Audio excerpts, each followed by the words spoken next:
우스갯소리이지만 아주 의미 있는 표현 가운데 하나가 파도 없는 찐빵, 이런 말이 있습니다. 옛날에는 안고 없는 찐빵인데 안고라는 게 일본 말이니까 파도 없는 찐빵이라, 이런 말이 있어요. 사실은 찐빵의 별미는 팥이 있죠. 팥이 얼마나 맛있느냐가 찐빵의 그 맛을 결정하기도 합니다. 그런데 그 찐빵에 팥이 없다면 그 찐빵일까요? 참 어렵죠. 이게 찐빵인 찐빵인데 팥이 없을 뿐인데 팥이 없는 건 또 찐빵인가, 이렇게 또 질문할 수가 있는 것입니다. 우리가 이런 말을 쓸 때 종종 비유되는 것은 내용 없는 그 외형을 이제 비꼴 때 쓰는 말입니다. 외형은 아주 멋진데 속은 아무것도 없을 때 우리가 이런 표현을 쓰죠. 사람을 보면서도 아유, 겉은 멀쩡한데 속에 든 것이 없는 사람들, 생각이 없는 사람들 할 때 너 꼭 파도 없는 찐빵 같다, 이렇게 말하기도 합니다. 그러면 신앙의 영역으로 이렇게 비유한다면 하나님 없는 교회당이죠. 교회당은 있는데 하나님이 계시지 않습니다. 건물이죠. 수없이 많은 건물들이 많잖아요. 화려한 건물들이 너무 많습니다. 그런데 그 건물들이 하나님이 계시는가 계시지 않는가에 따라서 그 곳이 전혀 다른 의미로 사용되는 것 아니겠습니까? 뿐만 아니라 예배를 이야기할 때도 예수님 없는 예배 한번 생각해 보십시오. 예배는 드리는데 예수님이 없습니다. 예수님과 아무 관계없는 예배일 수 있죠. 이런 모습은 여러분 어떻습니까? 우리는 되도록이면은 예수 그리스도에 집중하고 예수 그리스도의 말씀에 집중하기 위해서 예수 그리스도에 집중하지 않게 하는 것들은 웬만하면 다 이렇게 제거하는 겁니다. 그래서 강단도 오직 말씀에만 집중할 수 있도록 강단 하나에만 있죠. 다리에는 화려한 게 없어요. 근데 한번 생각해 보면 여기 막 화려하게 만들 수 있는 요소가 많잖아요. 벽면에도 멋있게 막 만들 수 있고 앞에도 멋있게 만들 수 있고 할 수 있지만 그러지 않고 오직 하나님의 말씀 그리고 예배에 집중하기 위하여서 모든 걸 이렇게 제거하고 있습니다. 여러분의 모습은 어떻습니까? 여러분은 예수님과 함께 예배하고 있습니까? 본문은 이러한 질문에 대한 답변을 잘 주고 있습니다. 하나님은요, 에스겔 선지자에게 성전을 측량하라, 이렇게 얘기했습니다. 성벽과 성전을 측량하게 합니다. 그래서 긴 과정을 통해서 성전, 성벽을 다 측량하였습니다. 그런 후에 오늘 본문 말씀을 보게 되면 동문으로 선지자를 이끌어 갑니다. 인도하십니다. 동쪽 문으로 가는데 왜 하필이면 동쪽 문일까? 2절에 보니까 이스라엘 하나님의 영광이 동쪽에서부터 오는데, 이렇게 써 있으니까 하나님의 영광이 동쪽에서부터 오기 때문에 동쪽으로 이제 인도한 것입니다. 그럼 또 이런 질문 될 수 있지 않습니까? 왜 하나님의 영광이 동쪽에서 오는가? 동서남북 다 있는데 왜 동쪽에서 오는가? 라는 이유를 우리가 한번 질문해야 되죠. 그러니까 성경 볼 때 그런 질문 던질 수 있겠죠. 그러니까 여러분이 말씀을 들을 때도 여러분이 앞으로 성경을 보는데 필요한 내용들이 이제 다 나타나는 건데, 그것은 에스겔서를 우리가 쭉 공부했으니까 생각이 나야 하는데 사실은 참 나기가 어렵습니다. 이게 긴 장이기 때문에 다 기억나지 못하는데, 혹시 기억나십니까? 왜 동쪽이 하나님의 영광이 들어올까요? 에스겔서 본문 안에서 살펴본다면. 그래서 기억나는 분이 없으니까 제가 감사해야 되죠. 참 어려운데, 그래서 성경 계속 읽다 보면 나타나는데, 그 내용은 에스겔서 10장과 11장에 있습니다. 에스겔서 10장과 11장은 하나님께서 이스라엘의 우상숭배, 하나님 앞에 불의함 때문에 하나님께서 떠나시는 것을 기록하고 있습니다. 그래서 하나님께 어떻게 떠나십니까? 동쪽 문으로 떠나십니다. 동쪽 문으로 나가시는 거죠. 그 내용을 보게 되면 에스겔서 10장 16절과 17절 한번 찾아보시겠어요? 그래서 한번 보면 이제 이해가 되는데, 에스겔서 10장 16절과 17절입니다. 아마 옛날 관주 성경이었다면 이 본문이 관주로만 나타나 있었을 텐데, 같이 읽어볼까요? 시작. 여호와의 영광이 성전 문지방을 떠나서 그룹들 위에 머무르니 그룹들이 날개를 들고 내 눈앞에 땅에서 올라가는데 그들이 나갈 때에 바퀴도 그 곁에서 함께하더라. 그들이 여호와의 전으로 들어가는 동문에 머물고 이스라엘 하나님의 영광이 그 위에 덮었더라. 그죠? 아멘. 여호와 영광의 성전 문지방을 떠나서 그룹들 위에 있는데 그룹들이 지금 어디 있습니까? 동문에 머물고 있습니다. 그리고 이제 11장 1절을 보게 되면 이제 동문에서 떠나는 장면이 이제 기록되어져 있는 것이죠. 근데 하나님께서 다시금 에스겔 선지자를 여호와의 영광이 떠난 그 동문으로 데려가십니다. 그리고 그곳에서 하나님의 음성을 듣습니다. 그 음성이 마치 많은 물소리와 같습니다. 그 물소리 음성을 들을 때 하나님 땅은 또 하나님의 영광으로 빛이 납니다. 그러니까 하나님의 음성이 다 들릴 때 그 땅이 빛나는 모습으로 나타나는 것이죠. 이 장면 하나가 다 의미가 있습니다.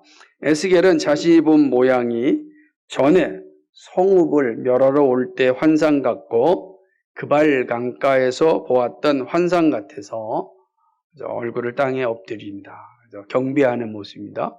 하나님 앞에 바짝 엎드려 경배하는 것이죠. 이거는 거룩한 하나님의 얼굴을 볼 수 없기 때문입니다. 에스겔서 1장 28절을 보게 되면 그발 강가에서 그 환상을 보았을 때 에스겔이 어떻게 행하였는지를 기록하고 있는데, 사실 1장 전체, 1장 1절에서 28절 전체가 그발 강가에서 본 환상이에요. 그 마지막 절에 이제 에스겔의 모습을 보는 겁니다.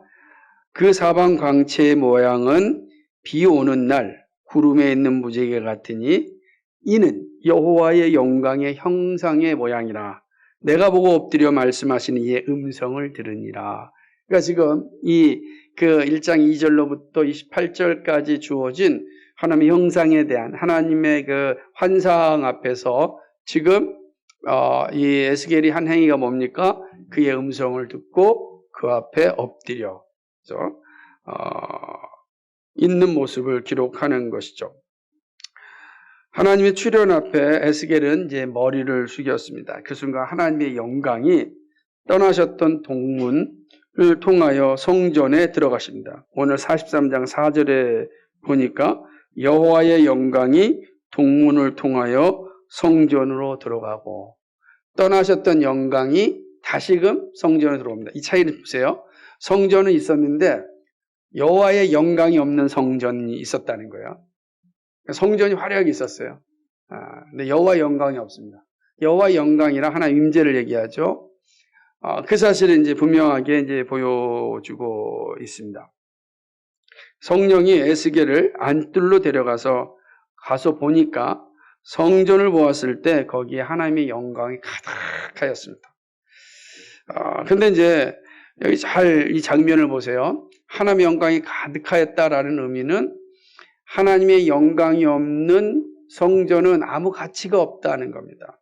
아무리 그 모양이 화려하고 많은 사람이 모여 있고 그곳에 화려한 장식물들이 있다 할지라도 하나님의 영광이 없다면 아무 의미가 없다라고 하는 것입니다. 그런데 여기 보면은 여호와의 영광이 가득할 때 여러분 생각나는 상징이 있지 않습니까? 그 상징이 무엇이죠? 구름이잖아요. 구름이 성막과 성전에 가득한 것입니다. 그런데 지금 본문을 보니까 어떻게 되어 있습니까? 구름에 대한 내용이 없어요. 그냥 왜 그런가? 우리는 생각할 때 에스겔이 본 성전은 지금 구약에 있는 솔로몬 성전도 아니고 스룹바벨 성전도 아니고 헤롯 성전도 아니고 지금 무엇을 상징한다 그랬습니까? 신약의 교회를 상징한다 그랬어요. 그러니까 교회를 상징할 때 교회에 하나님의 임재 가득할 때 우리 맨날 구름을 봅니까? 구름 본 적이 없죠. 여러분 구름 본 사람이 있으면 말씀해 주십시오. 없습니다. 물론 예전에 우리 교회에 여기 뭐 잡으려고 콱 터졌을 때 그냥 가득하였지만 그건 하나님 임재 아무 관계가 없습니다. 없던 거예요. 그러니까 이런 생각을 잘 보셔야 되는 겁니다. 그러니까 신약 교회가 어떠한 영광 가운데 있는지를 지금 묘사하는 말씀입니다. 새 성전은 신약의 교회이기 때문입니다. 교회의 영광은 하나님의 임재입니다. 그것은 다른 의미로 얘기한다면 말씀으로 인한 성령의 충만한 임재, 이것이 하나님의 영광이죠. 하나님의 영광이 가득하다는 것은 이곳에 하나님의 말씀으로 충만한 상태를 이야기한 거죠. 그래서 성령께서 그 말씀과 함께 충만하게 우리 가운데 임하는 것이죠. 에스겔은 성전의 영광을 보고 있을 때에 하나님의 음성을 듣습니다. 그것은 새 성전이 가지고 있는 의미이기도 합니다. 이 새 성전은 어떤 의미냐라는 것은 하나님 보여주신죠. 저는 그게 보니까 이제 6절에서 에스겔에게 성전의 의미를 하나님께 말씀하시고 그 성전은 내가 너희에게 보여줄 새 성전이 어떤 의미인가를 7절에서 말씀하는데 세 가지로 얘기해요. 첫째는 뭐냐? 하나님의 보좌가 있는 장소다 하는 거야. 서서이죠. 두 번째는 하나님의 발이 거하는 장소다는 것입니다. 셋째는 이스라엘 가운데 하나님이 영원히 있을 장소다라는 거예요. 이게 이제 새 성전의 의미를 이야기할 때 세 가지로 말씀하는 거예요. 에스겔에게 성전을 다 뭐라고 했습니다. 측량하라 그랬고 또 성전 안에 하나님의 영광이 가득한 걸 다 보여주셨잖아요. 그러면서 하나님이 다시금 이 성전의 의미가 무엇인지 아느냐라고 이야기하면서 이 세 가지를 얘기하고 있는 겁니다. 잘 기억하셔야 됩니다. 이스라엘 백성이 알고 있어야 할 새 성전은 다시 말하면 신약의 교회가 가진 의미를 바르게 전달하는 겁니다. 자, 새 성전에는 하나님께서 직접 말씀하시기를 이 성전은 이런 의미를 가지고 있다라고 이야기해요. 하나님의 보좌라고 하는 하나님이 앉은 자리 아닙니까? 성경에서 보좌는 뭐냐면 하나님이 통치하는 자리입니다. 하나님이 심판하시고 하나님이 결정하시는 자리가 하나님의 보좌.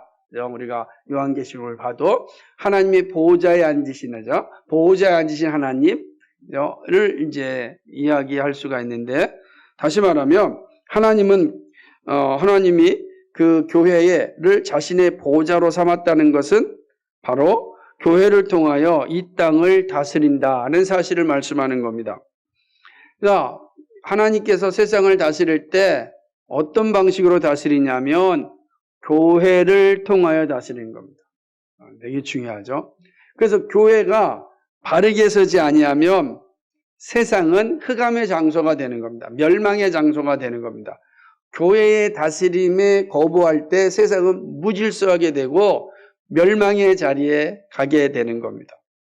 그래서 하나님은 교회는 이 세상의 보좌다라고 하나님의 보좌다라고 말씀하실 때 그것은 바로 하나님께서 교회를 통하여 이 세상을 다스린다는 것입니다. 예수님의 표현으로 얘기한다면 예수님께서 우리를 세상에서 데려감이 아니라 세상에 보내신다 그랬어요. 세상에서 이 어두운 세상을 변화시키는 존재로 우리를 보내셨다. 그 보내셨을 때 그 보내신 뭐냐? 교회를 보내는 거예요. 우리는 다 교회를 통하여 세상을 다스리는 직임을 다 받았다라고 하는 것입니다. 또 교회는 하나님의 발이라고 이야기합니다. 발 그러면 무엇이 생각납니까? 성경에서는 구약에서는 발등상이란 하나님의 발등상 이런 표현이 많이 있어요.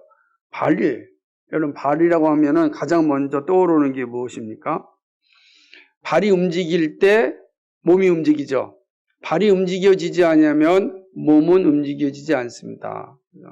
되게 중요한 겁니다. 그러니까 발이 움직여진다라고 하는 것은 발은 일하심의 시작을 의미하는 거죠. 하나님이 일하시는데 무엇을 통하여 일하십니까?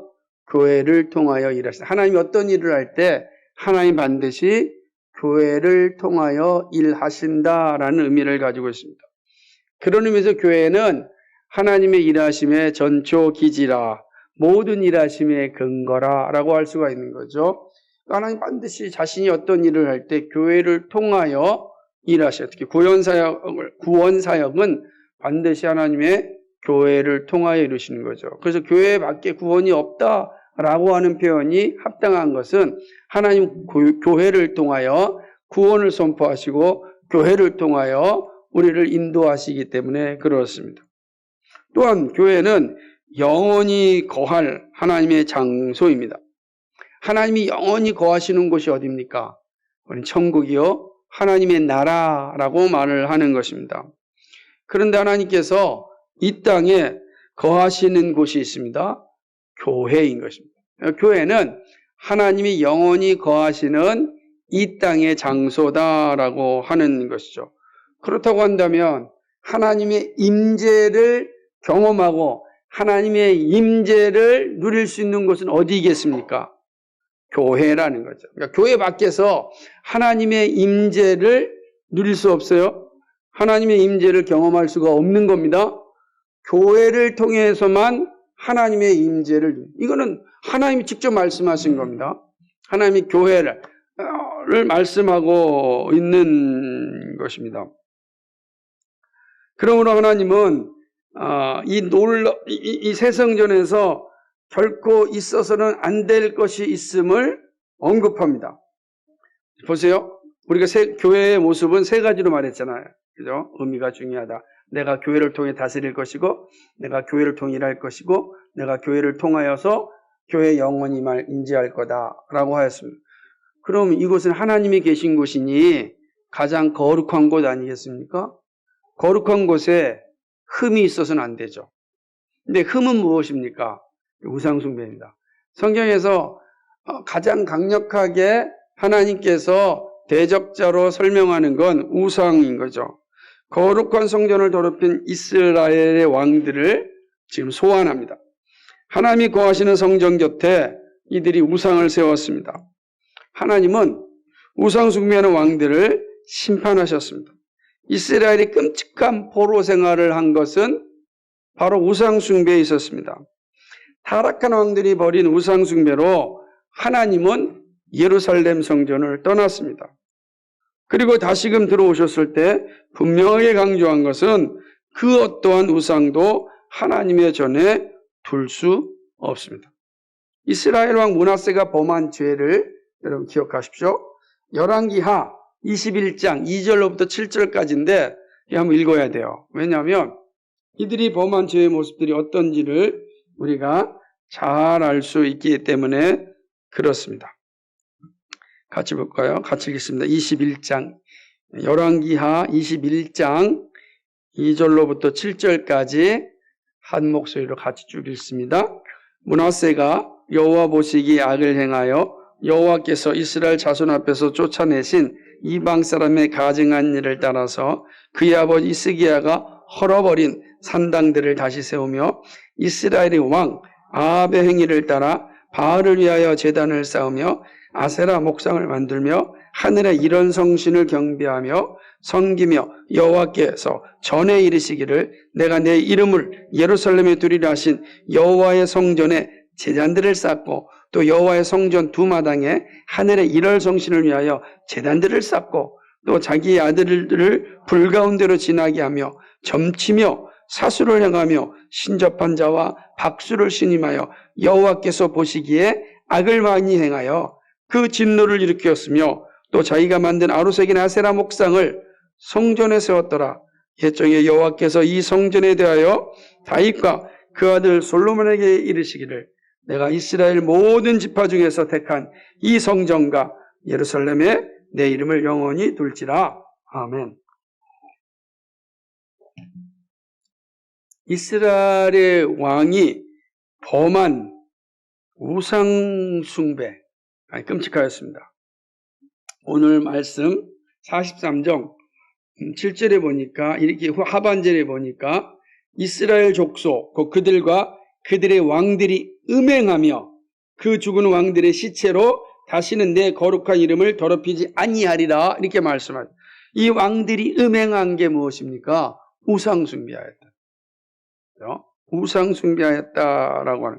하나님이 이 우상숭배에 대한 권징은 분명하였습니다. 하나님은요, 잘못된 것에 대하여 잘못된 것이라고 분명히 가르쳤습니다. 왜냐하면 잘못된 것을 잘못된 것이라고 가르치지 않으면 마침내 하나님을 배교하는 자리에 서게 되고 멸망의 자리에 이르게 되기 때문입니다. 그래서 죄에 대해서 분명하게 이야기하면 아닌 건 아니다라고 말씀하는 것이죠. 교회가 존재하는 이유 가운데 하나도 여기에 있습니다. 잘못된 것, 바르지 못한 것에 대해서는 아니라 이렇게 가르치기 위하여 존재하는 겁니다. 그것이 하나님의 존재 이유입니다. 그렇죠? 그래서 하나님은 이들의 죄를 엄하게 혼내셨습니다. 그것이 바로 바벨론 포로입니다. 자식 아닙니까? 자기 백성 아닙니까? 선택된 자녀 아닙니까? 그런데 이들의 행한 범죄에 대하여 하나님께서 어떻게 하셨습니까? 엄하게 책망하셨습니다. 엄하게 책망하셨습니다. 그들이 회개하여 돌아올 때까지 엄하게 책망하셨습니다. 기회를 주었음에도 불구하고 회개하지 않자 이제는 마침내 채찍을 드신 겁니다. 바벨론 포로라고 하는 끔찍한 시간을 보냈지만 그들을 버리지 않으셨습니다. 그것은 우리가 느헤미야를 통하여서 보았던 내용 아닙니까? 다시금 정신 차려 하나님을 바르게 섬기게 하였습니다. 이것이 사랑하는 부모의 태도인 것입니다.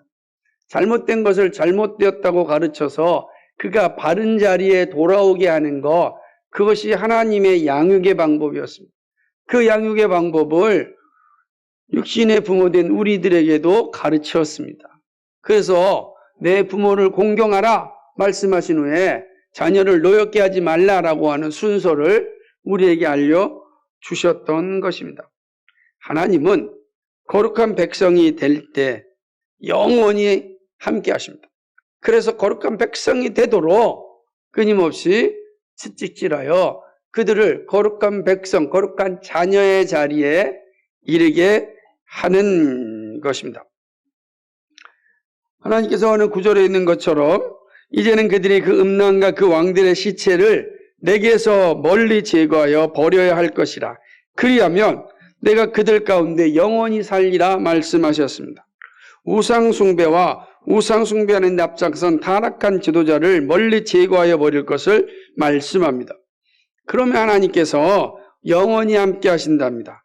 이것은 창조의 언약이며 이스라엘에게 반복적으로 알려주셨던 언약이었습니다. 여기서 왕들의 시체를 제거하라라는 말씀에는 두 가지 의미가 있습니다. 하나는 뭐냐면 우상숭배하도록 지도하였던 이 악한 왕들을 제거하라는 겁니다. 그죠? 그들이 벌였던 우상숭배에서 멀어지는, 악한 왕들이 자신의 권력을 가지고 우상숭배로 갈 때 힘없는 백성들이 따를 수밖에 없잖아요. 어떻게 힘없는 백성들이 참 덤팽이를 쓰는 것처럼 보이죠. 그러나 악한 왕의 지도에 대하여 참된 믿음을 가지고 있다면 목숨으로 저항했겠죠. 순교자들처럼. 그런데 그러지 않았습니다. 그러면 이들의 죄의 1차적 원인 누구겠어요? 악한 지도자들이죠. 지들이 행한 우상숭배니까 결국은 악한 지도자들이나 그들이 행한 우상숭배 한꺼번에 모으면 우상숭배다. 우상숭배를 하지 말라라는 의미입니다.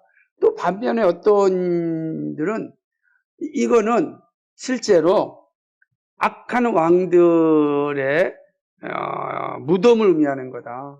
악한 왕들의 무덤이 그 성전 주변에 다 있었단 말이에요. 성전 주변에. 우리 예루살렘 가보시면은 여러분도 이제 경험하게 되는 것 가운데 하나가 무엇이냐면 예루살렘 성벽 주변에 전부 다 무덤입니다. 또 거기 안 가더라도 혹시라도 여러분이 그 바티칸에 가보시면 바티칸 지하에 전부 다 무덤입니다. 교황들의 무덤. 영국의 웨스트민스터 사원 가신 분들은 아실 텐데 웨스트민스터 사원은 예배의 장소가 아니라 다 무덤이에요. 속이 다 무덤, 겉도 다 무덤입니다. 근데 꼭 내가 멀리 영국, 이스라엘까지 못 가니까 어디서 볼 수 있는가? 여러분 가까운 이 우리나라에도 성당들이 있으니까 한번 가보십시오. 지하에 무엇이 있는지. 그러니까 왜 그러냐? 그러니까 그 거룩한 곳이기 때문에 거룩한 곳에 이렇게 무덤을 놓고자 하는 마음이 있죠. 그런데 이 우상 숭배를 행하였던, 그리고 정말 하나님을 모독하였던 이들의 무덤이 성전에 있다. 기가 막힌 일 아니겠어요? 그러니까 그거를 제거하느라 이런 말씀이다. 이렇게 이제 보기도 합니다. 그러나 두 가지 다 같은 의미를 가지고 있어요. 왜냐하면 본문을 다 이해할 때 다 틀린 건 아닌데, 그러나 이제 같은 의미는 뭐죠? 결국은 하나님 앞에 음란한 죄, 우상숭배의 죄에 대하여 하나님께서 분명히 책망하신, 나를 모독하는 거다. 그러므로 이 우상숭배를 내 앞에서 제거하라, 이렇게 말씀하시는 것입니다. 바벨론 포로로 살아가야 할 이스라엘 공동체에게 이 말씀은 아주 소망의 말씀입니다. 자신들 앞에 펼쳐진 영광의 날을 보여주고 있기 때문에 그렇습니다. 그들이 이 말씀을 들을 때는 고난 가운데 있었습니다. 고통 가운데 있었습니다. 그렇죠? 이제 정말로 내 나라로 돌아갈 수 있을까? 그런 엄청난 그 의심과 또 두려움 속에 있었습니다. 그러지 않았겠습니까? 1, 2년도 아니고 70년입니다. 우리나라도 보게 되면 이거 1, 2년도 아니고 36년 안에 얼마나 많은 친일파들이 생겼습니까? 아주 끔찍한 친일파들이 자기 배만 채우려고 하는 아주 그냥 사악한 이 사람들이 얼마나 많았습니까? 그 36년인데. 근데 그 배가 된다고요. 70년이. 그러니 이게 정말 내가 우리나라로 돌아갈 수 있을까라고 하는 기대를 갖는다는 것이 쉬운 게 아닙니다. 그런데 하나님께서 선지자를 통하여 그들에게 말씀을 주는 겁니다. 너희는 다시 돌아갈 것이다. 돌아갈 때는 너희에게 약속한 새 성전이 있을 것이다. 이 새 성전이 너희를 위하여 준비되어 있을 것이다. 그랬을 때 얼마나 이들이 열심을 다하여 준비하며 살았겠습니까? 이방의 땅에서 정말 하나님을 믿으려고 얼마나 애를 썼겠습니까? 신앙을 전수하고자 얼마나 노력했겠습니까?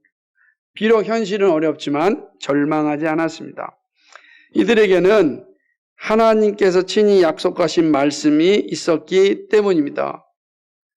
그러므로 이들은 그 새 성전의 약속을 가지고 고난의 시간을 믿음으로 이겼던 것입니다. 여러분, 우리가 에스라 느헤미야를 볼 때 이들이 돌아와서 하는 게 뭐예요? 성전 쌓는 거잖아요. 성전 세우는 거잖아요. 성벽성. 왜요? 이 말씀 기억하는 거지. 그런데 와봤더니 성전도 다 허물어졌고 아무것도 없으니 그들이 이 말씀 기억하여 뭐 하는 거예요? 성전을 세우는 거죠. 그런데 그들이 성전을 세우려고 할 때 이만한 크기의 성전을 세울 수가 없었습니다.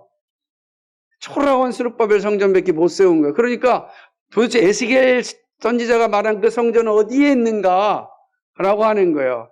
그러니 헤롯이 36년 동안이나 어마어마한 성전을 줘서 바로 선지자가 말한 성전이다라고 이야기하고 싶었을 겁니다. 그런데 그 성전 역시 에스겔 선지자가 받았던 성전과는 전혀 다른 겁니다. 그렇기 때문에 이 성전은 무엇인가? 바로 신약의 교회다. 우리는 이제 볼 수 있는 거예요. 그러나 이 말씀을 처음 받았던 이스라엘 백성들에게는 그것까지 기대할 수 없었고 고난의 현실 가운데 믿음으로 이겨낼 수 있는 소망의 말씀이 하나님이 약속하신 새 성전, 어떤 성전이요? 하나님의 임재가 가득한 그 성전이 우리에게 올 것이다. 그게 고난의 땅에서, 이방의 땅에서 믿음을 지키고 견디어낼 수 있었던 힘이었습니다.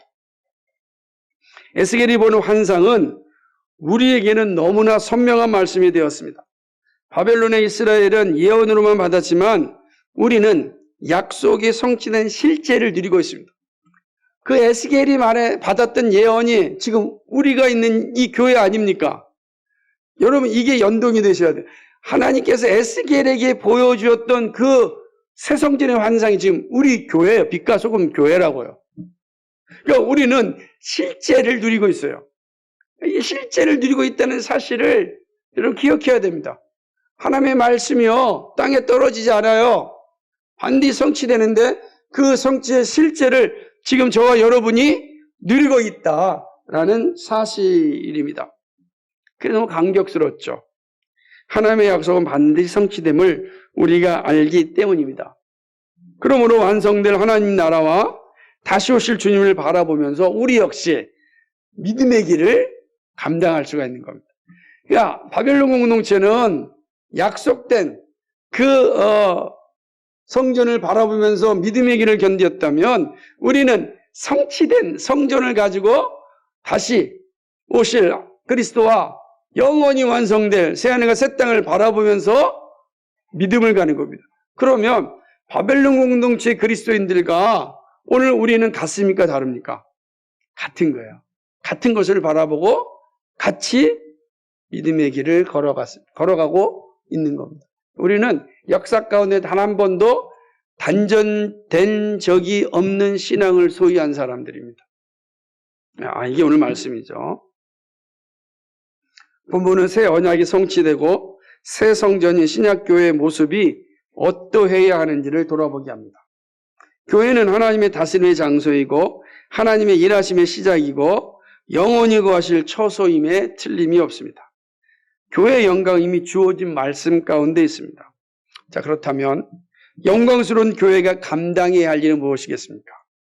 이미 보여주신 거죠. 그렇다면 이 영광스러운 교회가 감당해야 될 일이 무엇인가?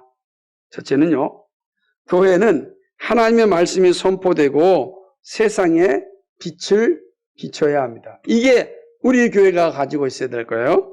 하나님의 영광이 가득한 교회의 모습은 많은 물소리와 같습니다.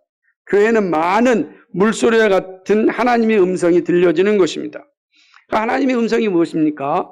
진리의 말씀이 증거되는 거죠. 그러므로 교회라는 거 하는 것은 진리의 말씀이 증거되는 것입니다. 교회는 세상의 지식을 얻는 곳이 아니라 진리의 말씀을 배우는 곳입니다. 그리고 그 말씀이 세상을 비추는 빛입니다. 그래서 진리의 말씀을 듣는 성도들이 세상의 빛의 역할을 감당합니다. 자, 말씀을 듣지 아니하면 빛의 역할을 감당할 수 없습니다. 여러분, 내가 빛으로 살 수가 없어요. 말씀이 내 안에 들어올 때 그 말씀이 나를 빛으로 살게 하는 겁니다. 말씀은 성령의 역사하는 통로 아닙니까? 그러니까 교회는 진리의 말씀이 선포되고 그 말씀을 듣게 되면 그 말씀이 나로 하여금 빛된 삶을 살게 하는 것입니다. 그러나 말씀을 듣지 않으면 빛의 역할을 감당할 수 없습니다. 마치 하나님 없는 성전과 같은 모습이 됩니다. 그렇지 않겠습니까? 그러니까 진리의 말씀이 선포되는 교회에 진리의 말씀이 없어요. 하나님이 없다면 우리는 무엇 배우고 어떤 존재가 되겠습니까? 얼마나 허망한 일이 되겠습니까? 교회는 진리의 말씀을 전하고 듣는 것입니다. 그래서 여러분, 기도할 때 하나님 우리 교회가 진리의 말씀이 선포되기를 기도하고 오늘 기도하셨던 것처럼 정말 바른 말씀이 선포되기를 기도하고 바른 말씀 듣기를 갈급해야 됩니다. 진리의 말씀이 증거되는데 진리의 말씀을 듣기를 갈급하지 않는다면 그 책임을 어떻게 감당하시겠습니까? 여러분, 진리의 말씀을 전하지 않으면 그 책임은 설교자가 감당해야 됩니다. 그러나 진리의 말씀이 선포됐음에도 불구하고 여러분이 듣지 않는다면 그 책임은 여러분이 감당해야 됩니다. 그러므로 우리는 진리의 말씀이 바르게 선포되고 그 말씀 듣기를 갈급해야 돼요. 그것이 하나님께서 교회를 허락해 주신 이유이다. 그것이 선지자를 통하여 이미 약속되어진 교회의 모습입니다. 두 번째는 교회는 거룩하신 삼위 하나님을 예배하는 곳입니다. 교회는 하나님의 영광이 가득한 곳입니다. 하나님의 영광이 가득한 곳은 머리를 숙여 경배하는 곳이 됩니다. 하나님의 영광이 임하면 누구도 예외 없이 무릎을 꿇고 경배합니다. 경배하죠. 3절에 보니까 그 모양이 내가 본 환상, 곧 전에 성읍을 멸하러 올 때 보던 환상 같고 그발 강가에서 보던 환상과도 같기로 내가 그 얼굴을 땅에 대고 엎드렸더니 5절 영이 나를 들어 데리고 안뜰로 들어가시기로 내가 보니 여호와의 영광이 성전에 가득하더라. 교회는 하나님의 영광이 가득한 곳입니다. 그래서 신령과 진리로 예배하는 곳입니다. 예배는 하나님께 경배하는 일입니다. 우리가 모일 때 하는 일은 예배입니다. 예배가 없는 교회는 상상할 수 없습니다. 그래서 예배가 없는 교회는 교회가 아닙니다. 교회로 모였는데 예배가 없어요. 다시 말하면 하나님을 경배함이 없다고요. 그건 더 이상 교회가 아닙니다. 거기 하나님이 계셔야 될 이유가 없습니다. 그러므로 우리가 교회를 모일 때 이곳이 하나님의 임재가 가득하다면 우리는 예배하는 자가 돼야 되는 겁니다. 모였는데 예배가 없으면 그냥 건물일 뿐이죠. 아무 쓸모가 없어요. 아무 쓸모가 없는 겁니다. 불에 타 사라질 곳입니다. 아무 가치가 없습니다. 그러나 우리가 예배로 모일 때 비로소 이 공간도 거룩하게 되는 거예요. 왜냐하면 하나님 임재가 우리 가운데 가득하기 때문에 그런 것입니다. 교회는 예배하는 곳임을 잊지 말아야 합니다. 이게 이제 에스겔을 통해서 보여진 하나님의 가르침입니다. 세 번째는 교회는 우상을 제거한 곳입니다. 하나님과 우상은 함께 존재할 수 없습니다. 우상이 있는 한 하나님의 영광은 존재하지 않습니다. 하나님은 우상을 제거한 곳에 영원히 함께하지만 우상이 있는 곳에는 심판을 행하십니다. 이 사실은 신약교회는 분명하게 인식하였습니다. 찾아볼까요? 고린도 후서 6장 15절과 16절이에요. 신약성경 고린도 후서 6장 15절로부터 16절 말씀을 합니다. 그러니까 이 말씀, 하나님이 에스겔에게 주신 이 말씀은 신약교회를 말한다고 했습니다. 그 신약교회는 이 말씀을 자신의 자리에서 아주 선명하게 순종하였습니다. 같이 읽겠습니다. 그리스도와 벨리알이 어찌 조화되며 믿는 자와 믿지 않는 자가 어찌 상관하며 하나님의 성전과 우상이 어찌 일치가 되리요. 우리는 살아계신 하나님의 성전이라. 이와 같이 하나님께서 이르시되 내가 그들 가운데 거하며 두루 행하여 나는 그들의 하나님이 되고 그들은 나의 백성이 되리라. 아멘. 이건 언약의 말씀이죠. 하나님과 성전이 어찌 일치가 되리요. 아니요, 하나님의 성전과 우상이 어찌 일치가 되리요. 하나님의 성전, 다시 말하면 교회는 우상이 존재하지 않습니다. 우상 숭배도 없습니다. 우상이 있고 우상 숭배가 있다면 더 이상 교회가 아닙니다. 그러므로 우상 숭배에는 어떤 물건도 생각도 가지면 안 됩니다. 여러분, 우상 숭배에 대한 어떤 생각도 가지면, 왜 우리가 뭐라 그랬습니까? 우리는 살아계신 하나님의 성전이라. 그래, 우리 성전인데 우리가 우상숭에 대한 생각을 가져서 안 되는 거예요. 한번 이게 삶이 힘든데 한번 타로 좀 한번 볼까? 이런 생각 갖는 것 자체가 어찌 하나님의 성전과 우상이 일치하리요? 라고 하는 겁니다. 그러니까 이런 사람들은 하나님의 백성이 아니라 회개하지 아니하면 반드시 징계를 받습니다. 참 끔찍한 통계가 자주 보지 않습니까? 교회 다니는 직분자들 가운데 한 20%는 해마다 점을 본다. 그러지 않습니까? 그들은 그리스도인입니까? 그들은 회개하지 아니하면 하나님의 엄중한 심판을 받을 겁니다. 감당할 수 없는 심판을 받을 겁니다. 철저하게 회개해야 되는 것입니다. 그런 측면에서 네 번째로 교회는 온전한 회심과 성화가 일어나는 곳입니다. 하나님은 거룩한 이름을 더럽힌 것에 대해 징계를 분명히 하셨습니다. 7절, 8절에서 내 이름을 더럽힌 것에 대한 징계를 분명히 말씀하십니다. 한번 읽어볼까요? 시작. 7절, 8절 같이 읽겠습니다. 시작. 그들이 그 문지방을 내 문지방 곁에 두며 8절입니다. 8절.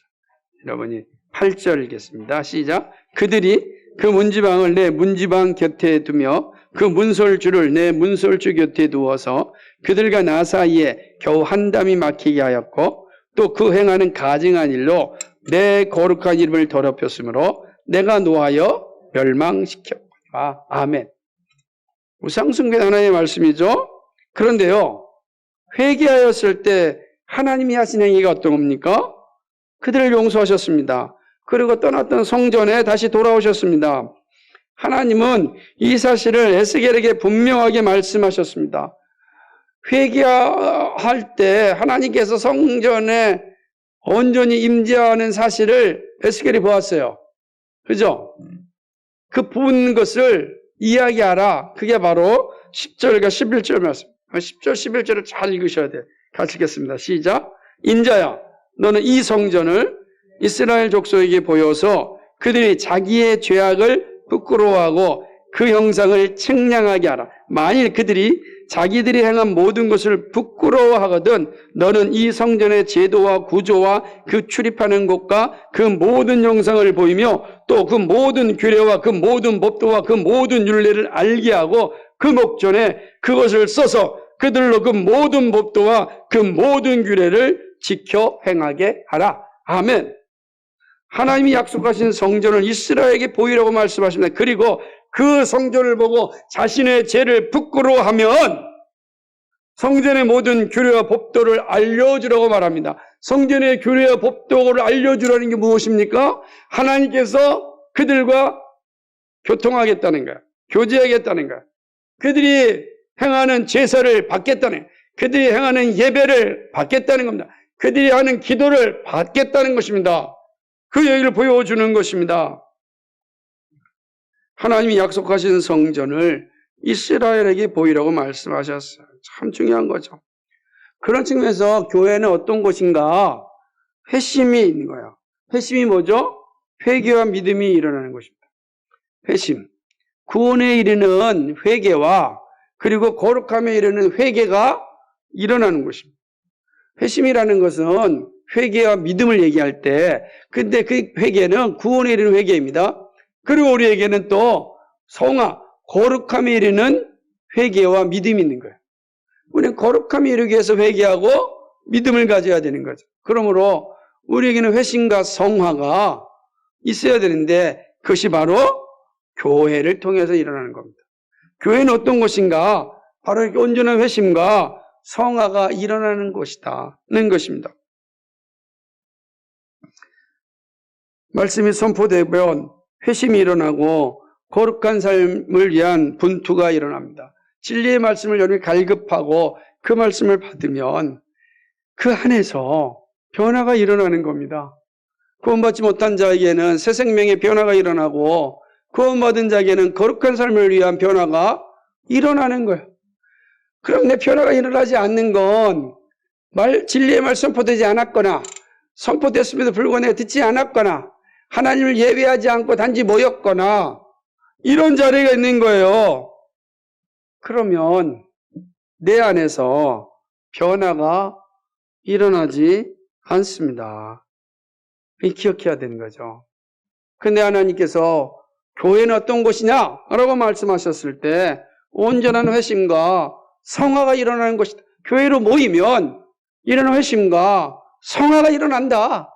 말씀하는 것입니다. 교회는 세상에 태어나는 곳이요. 거룩한 삶을 살아가는 곳입니다. 이것이 바로 하나님이 보여주신 교회입니다. 그럼 여러분 보세요. 이 교회를 통해서 우리가 잘 먹고 잘 살고 부자가 되고 성공하는 것을 가르치는 곳이라고 단 한마디도 없잖아요. 근데 예수님이 뭐라 그랬습니까? 그 모든 것은 너희에게 필요한 것임을, 너희에게 있어야 될 것을 알고 계신다. 너희가 먼저 할 것은 그의 나라와 그의 의를 구하는 것이다. 그 무엇이냐? 오늘 하나님께 선지자를 통하여서 이미 앞서서 예언하여 말씀했던 교회의 참된 의미, 그걸 행하는 것이다. 이야기하는 것입니다. 이것이 하나님이 보신 교회입니다. 그리고 우리 교회입니다. 우리 교회예요. 우리 빛과 소금 교회가 이런 교회입니다. 그러니까 우리가 교회로 모일 때 이 사실을 기억해야 되는 겁니다. 우리 교회는 바로 하나님이 에스겔 선지자를 통하여서 직접 보여주셨던 교회입니다. 그럴 때 우리가 소망을 갖는 거죠. 정말 이런 교회에 함께 한다는 것이 얼마나 큰 은혜의 복입니까? 그러므로 이런 교회를 주님 오실 때까지 잘 유지하여서 넘겨줘야 되지 않겠습니까? 그게 소망입니다. 이 거룩한 교회를 우리만 누리고 끝나는 것이 아니라 대를 이어서 누릴 수 있도록 해야 되지 않겠어요? 여러분 얼마나 많이 기도해야 되는지 아세요? 얼마나 애를 써야 되는지 모릅니다. 말씀을 맺습니다.